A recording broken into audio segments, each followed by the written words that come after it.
નમસ્કાર. દિવસભરના તાજા સમાચારોમાં તમારું સ્વાગત છે. તમારી સાથે હું છું પિનલગીરી ગોસ્વામી.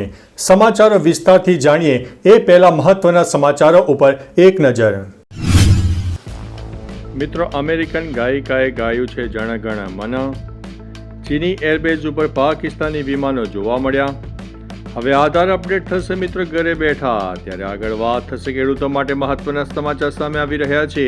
હવે હોસ્પિટલમાં પણ ચેન સ્નેચિંગની ઘટના બની છે. વાત છે ભોપાલની. ત્યારે આગળ વાત થશે ઉત્તર કોરિયાએ સમુદ્રમાં મિસાઇલો છોડી છે. આગળ વાત થશે મોદી સરકારનો કામનો નિર્ણય. સારા સમાચાર સામે આવ્યા છે. ત્યારે વાત થશે બાદશાહ રોલ્સ રોયસ ખરીદીને હવે પસ્તાઈ રહ્યા છે. આગળ વાત થશે 40 લોકોના થયા છે મોત. બધું બંધ પણ જોવા મળ્યું છે. વાત છે અમેરિકામાં આવેલા મોટા તોફાનની. આગળ વાત થશે અમદાવાદ એરપોર્ટ ઉપર બોમ્બની ધમકી મળી આવી છે. હવે મિત્રો સમાચારો વિસ્તારથી. અમદાવાદના સરદાર વલ્લભભાઈ પટેલ એરપોર્ટને ઈમેલ દ્વારા બોમ્બથી ઉડાવી દેવાની ધમકી મળતા સુરક્ષા એજન્સીઓ દોડતી થઈ ગઈ છે.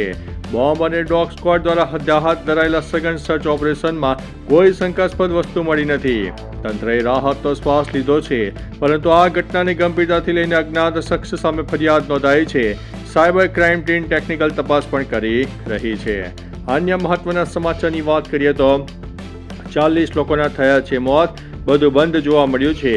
અમેરિકાના દક્ષિણી રાજ્યોમાં ભીષણ ઠંડી અને બરફના તોફાને હાહાકાર મચાવી દીધો છે. થીજી ગયેલા રસ્તાઓ અને વીજ પુરવઠો ઠપ થવાને કારણે અત્યાર સુધીમાં 40થી વધુ લોકોએ જીવ ગુમાવ્યા છે. 8 થી 15 ઇંચ બરફ જામતા શાળાઓ બંધ કરી દેવામાં આવી છે અને લાખો લોકો અંધારામાં રહેવા માટે મજબૂર થઈ ગયા છે. હવામાન વૈજ્ઞાનિકોએ ચેતવણી આપી છે કે આ અઠવાડિયે વધુ એક તોફાન ત્રાટકી શકે છે, જેનાથી સ્થિતિ હજુ પણ ગંભીર બનવાની આશંકા છે. અન્ય મહત્વના સમાચારની વાત કરીએ તો બાદશાહ રોલ્સ રોયસ ખરીદીને હવે પસ્તાઈ રહ્યા છે. રેપર બાદશાહ 12.45 કરોડની Rolls Royce Cullinan series second ખરીદના પ્રથમ ભારતીય મ્યુઝિશિયન બન્યા હતા. આટલી મોટી લક્ઝરી એસયુવી ખરીદ્યા બાદ બાદશાહે કબૂલાત કરી છે કે તેમને આ નિર્ણય પર હવે પસ્તાવો થઈ રહ્યો છે. એક ઇન્ટરવ્યુમાં તેમણે જણાવ્યું છે કે આ કાર ખરીદવાનો ઉત્સાહ માત્ર 10 થી 15 મિનિટ રહ્યો છે અને આ નિર્ણય ઉતાવળ્યો હતો. દુનિયાની સૌથી મોટી એસયુવીમાંથી એકના માલિક બન્યા પછી તેમને લાગે છે કે આ ખુશી લાંબો સમય ટકી શકે નથી. અન્ય મહત્વના સમાચારની વાત કરીએ તો મોદી સરકારનો કામનો નિર્ણય. સારા સમાચાર સામે આવી રહ્યા છે. મોદી સરકારે 10 રૂપિયા, 20 રૂપિયા અને 50 રૂપિયાની નાની નોટોને ચલણ વધારવા માટે નવા એટીએમ શરૂ કરવાની યોજના બનાવી છે. આ મશીનો દ્વારા વપરાશકર્તાઓ 100 અને 500 રૂપિયાની નોટો પણ મેળવી શકશે. હાલ મુંબઈમાં આ પ્રોજેક્ટનું ટ્રાયલ ચાલી રહ્યું છે, જે ટૂંક સમયમાં દેશભરમાં લાગુ થઈ શકે છે. રોકડની જરૂરિયાત પૂરી કરવા માટે સરકાર એટીએમ ઉપર કેશ એક્સચેન્જની સુવિધા પણ આપવા માટે ગંભીરતાથી વિચાર કરી રહી છે. અન્ય મહત્વના સમાચારની વાત કરીએ તો ઉત્તર કોરિયાએ સમુદ્રમાં મિસાઇલો છોડી છે. ઉત્તર કોરિયાએ મંગળવારે પૂર્વીય તટ પરથી સમુદ્ર તરફ એક અજ્ઞાત પ્રોજેક્ટાઇલ છોડી હતી, જેનાથી દક્ષિણ કોરિયા તણાવમાં આવી ગયું છે. દક્ષિણ કોરિયાના સંરક્ષણ મંત્રાલય અને જોઈન્ટ ચીફ્સ ઓફ સ્ટાફે આ પુષ્ટિ કરી છે. જાપાને પણ 2 સંભવિત બેલિસ્ટિક મિસાઇલ પ્રક્ષેપણની જાણ કરી છે, જે સમુદ્રમાં પડી હતી. આ પરીક્ષણ ઉત્તર કોરિયાની મોટી રાજકીય બેઠક પહેલા દક્ષિણ કોરિયા સાથે દુશ્મનાવટ વધારવાના પ્રયાસ તરીકે જોડવામાં આવી રહ્યું છે. અન્ય મહત્વના સમાચારની વાત કરીએ તો હવે હોસ્પિટલમાં પણ ચેન સ્નેચિંગની ઘટનાઓ બની રહી છે.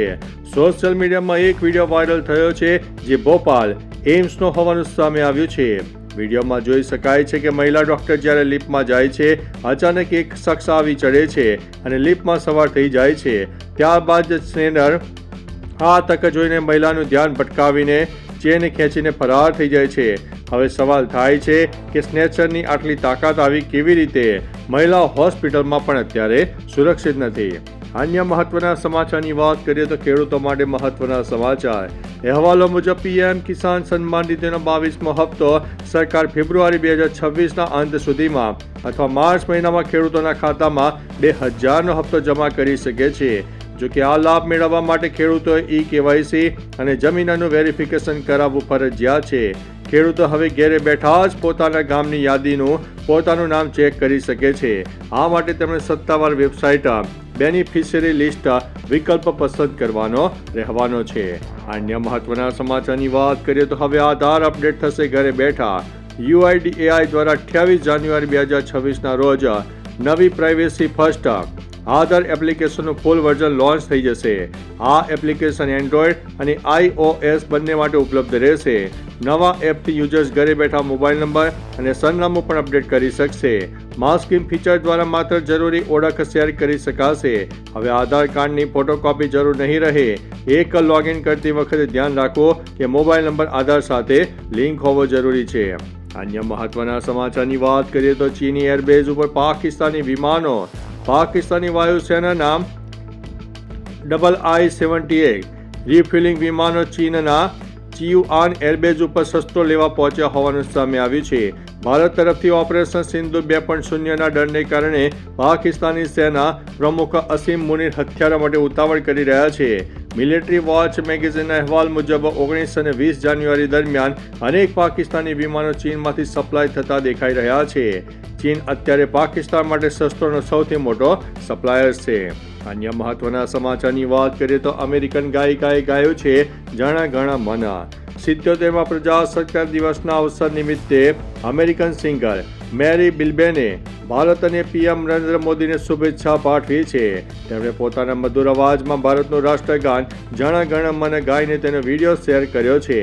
મેરી બિલ્બેને ભારતીય સશસ્ત્ર દળો, પોતાના પ્રિય ભારત અને વિશ્વના વધતા ભારતીય સમુદાયને પ્રજાસત્તાક દિવસની શુભકામનાઓ પાઠવી છે. જે વિડીયોને સોશિયલ મીડિયામાં બહુ જ પ્રેમ મળી રહ્યો છે. તો ચાલો મિત્રો, ફરીથી દેશ અને દુનિયાના સુપરફાસ્ટ સમાચાર લઈને મળતા રહીશું. ત્યાં સુધી અમને રજા આપશો. નમસ્તે.